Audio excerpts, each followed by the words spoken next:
আসসালামু আলাইকুম ভিউয়ার্স, সবাই কেমন আছেন? আজকে রান্না করব কচু শাক, মসুরির ডাল, নিয়েছি রসুন কুচি, শুকনো মরিচ কুচি, পেঁয়াজ কুচি। কচু শাকটাকে ভালো করে ধুয়ে নিয়েছি। এখন এগুলো সবগুলো একসাথে সিদ্ধ করব।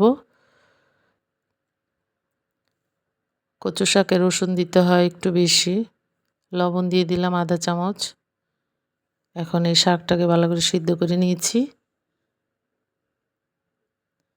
এখন এই তেলের মধ্যে আমি এখন দিব পেঁয়াজ কুচি, রসুন থেতো করে নিয়েছি, শুকনো মরিচ কুচি দিব। সবার শেষে নামানোর আগে লেবু দিব যাতে একটু গলাটা না ধরে।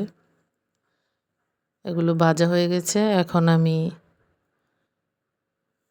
শাকটাকে দিয়ে দিব। কচু শাক আয়রন সমৃদ্ধ খাবার। লেবু চিপে দিব এখন 1 চামচ পরিমাণ। ভালো করে নেড়ে নিব। কচু শাক প্রায় হয়ে গেছে, দেখতে ভালোই লাগছে। এই তো তৈরি কচু শাক। ভিডিও ভালো লাগলে লাইক কমেন্টস করবেন, চ্যানেলটাকে সাবস্ক্রাইব করে রেখে দিবেন প্লিজ। সবাই ভালো থাকবেন। আল্লাহ হাফেজ।